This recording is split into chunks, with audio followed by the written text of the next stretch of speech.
26 अक्टूबर 2024 को Sindh high court की committee की तरफ से ये क्लियर कर दिया गया कि 22 सितंबर 2024 को होने वाला एमडी कैट जो कि DOHS ने कंडक्ट किया था लीक हुआ है और विद इन 4 वीक्स सिंध के अंदर एमडी कैट रिकंडक्ट करवाया जाएगा। अब सिंध के स्टूडेंट्स जिन्होंने ये एमडी कैट देना है उनके दिमाग में बस एक ही सवाल है, how to deal with it, and this video is the answer to that question. Reconduct की तैयारी कैसे करनी है, चीज़ें भूल गई हैं तो उससे कैसे कोप करना है, रिकंडक्ट की प्रिपरेशन के लिए एकेडमी ज्वाइन करनी है कि नहीं करनी, इन सब सवालों के जवाब आपको इस वीडियो में दिए जाएंगे। So welcome to the comprehensive guide of MD CAT reconduct 2024।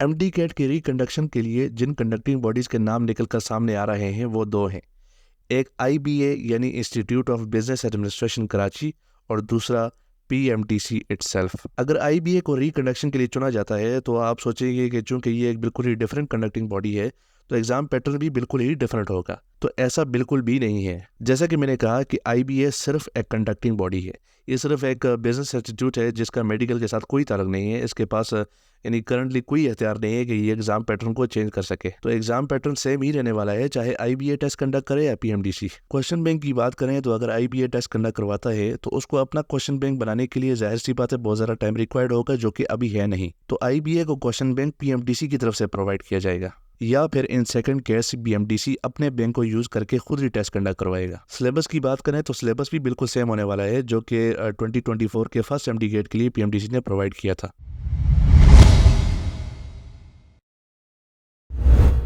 अक्सर स्टूडेंट्स का ये क्वेश्चन होता है कि जिन स्टूडेंट्स ने फर्स्ट एमडी कैट के अंदर रजिस्ट्रेशन नहीं करवाई तो क्या वो इसके अंदर रजिस्टर करवा के एमडी कैट दे सकते हैं, या अगर कोई स्टूडेंट दूसरे प्रोविंस का है और वो इस एमडी कैट के अंदर रजिस्ट्रेशन करवा के दोबारा एमडी कैट देना चाहता है तो क्या वो ऐसा कर सकते हैं? तो देखें, ऐसा बिल्कुल भी नहीं हो सकता। इस टेस्ट में सिर्फ वो स्टूडेंट्स रजिस्टर हो सकते हैं जिन्होंने सिंध के फर्स्ट टेस्ट में रजिस्ट्रेशन करवाई थी और वो एमडी कैट में अपीयर हुए थे।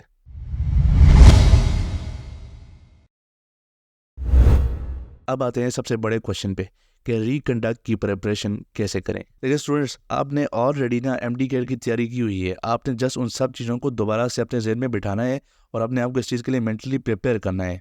आप में से अक्सर स्टूडेंट्स ऑलरेडी इस चीज़ के लिए मेंटली प्रिपेयर थे और वो अल्लाह से दुआएं कर रहे थे कि उनको इंसाफ मिल जाए, तो आप कह सकते हैं कि अल्लाह ने आपकी दुआएं सुन ली हैं। आपने जस्ट चीज़ों को रिवाइज करना है, बुक रीडिंग आप जितनी ज़्यादा कर सकते हैं उतनी करें, फार्मूलाज को मेमोराइज करें, और अगर आपको लगता है कि आपको जो चीज़ें भूल गई हैं तो स्टूडेंट्स देखिए अपना कॉन्फिडेंस लूज़ ना होने दे। आपको ऑलरेडी सारी चीज़ें आती हैं, जब आप उनको रिवाइज करेंगे तो वो सारी चीज़ें आपको दोबारा से क्लिक हो रही होंगी। फर्स्ट एमडी कैट के अंदर ये सीन था कि स्टूडेंट्स पहले लेक्चर वगैरह लेते थे, सारे चैप्टर्स को लेक्चर समेत तैयार करते थे और उसके बाद उनके पास रिवीजन के लिए जो है ना बहुत कम टाइम बचता था। अब स्टूडेंट्स आप ऐसे समझें कि आपके पास जस्ट रिवीजन के लिए पूरा महीना पड़ा है और उसको आपने अच्छे तरीके से यूटिलाइज करना है। और सबसे इंपॉर्टेंट चीज़ स्टूडेंट्स कि आप आउट ऑफ प्रैक्टिस हो चुके हैं, सिर्फ रिवीजन ही आपने नहीं करनी बल्कि आपने साथ में MCQs को भी प्रैक्टिस करते जाना है। प्रैक्टिस बुक्स अक्सर स्टूडेंट्स पूछ रहे होते हैं कौन सी यूज़ करनी है, तो स्टूडेंट्स आप वही बुक्स यूज़ करें जो आपने फर्स्ट टेस्ट के लिए यूज़ की थी। स्टूडेंट्स, रिकंडक्ट का एक सबसे बड़ा एडवांटेज है, मैं आपको बताता हूँ वो क्या है। देखिए स्टूडेंट्स, फर्स्ट एमडी गेट के लिए जब आप प्रिपरेशन कर रहे थे तो आप सेल्फ इम्प्रूवमेंट के लिए क्या चीज़ें करते थे? आप अलग अलग प्रैक्टिस टेस्ट देते थे, मॉक टेस्ट देते थे जिनसे आपको अपनी कमज़ोरियों का अंदाज़ा होता था।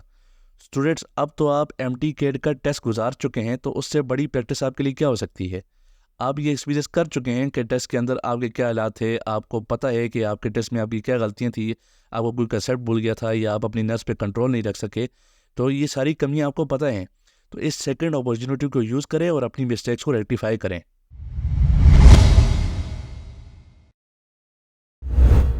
स्टूडेंट्स देखें, हर बंदे का अपना कैलिबर होता है, हर किसी का दिमाग अलग तरीके से काम करता है, तो मैं एक जनरलाइज वे में नहीं कह सकता कि आपको इस चीज़ के लिए एकेडमी ज्वाइन करने की ज़रूरत है कि नहीं है। अगर आपको लगता है कि आपको बहुत ज़्यादा प्रैक्टिस की ज़रूरत है तो आप अपने एकेडमीज़ के जो प्रैक्टिस सेशन हैं उनको ज्वाइन कर सकते हैं, और नहीं भी कर सकते उसका फ़ैसला आपने खुद करना है। अगर आपको किसी चीज़ में प्रॉब्लम आती है तो उसके लिए आप यूट्यूब पे लेक्चर्स भी देख सकते हैं। इंशाल्लाह इस चैनल पे भी आपको वन शॉट लेक्चर्स देखने को मिलेंगे, लेकिन ज़रा अलग स्टाइल में, क्योंकि आपके पास ऑलरेडी चूँकि टाइम बहुत कम है। तो उन लेक्चर्स में हम आपके साथ कुछ ऐसे MCQs डिस्कस करेंगे कि उनमें से हर एक MCQ के अंदर पूरे पूरे कॉन्सेप्ट छुपे होंगे। तो इससे आपका टाइम भी बच जाएगा और आपके कॉन्सेप्ट्स वगैरह भी जो है ना वो रिवाइज हो जाएंगे। तो मेक श्योर करें कि आप इस चैनल को ज़रूर से सब्सक्राइब करें उन लेक्चर्स के लिए। स्टूडेंट्स, लास्ट में मैं सिर्फ आपसे ये कहना चाहूँगा कि कुरान पाक की ये आयत को हमेशा याद रखें कि लैसा लिल इंसाना इल्ला मा सा, यानी अल्लाह पाक इस आयत में आपको इस बात की गारंटी दे रहे हैं कि जिस चीज़ के लिए आप मेहनत कर रहे हैं तो वो चीज़ आपको मिल के रहेगी, और अगर नहीं मिलती ना तो फिर ये बात भी आपने याद रखनी है कि हम सिर्फ एक चीज़ को देख रहे होते हैं और अल्लाह पाक जो है ना वो 100 चीज़ों को साइमल्टेनियसली देख के डिसीजन ले रहे होते हैं। तो जो आपके लिए वो अल्लाह पाक का डिसीजन है वो आपके लिए बेस्ट होगा।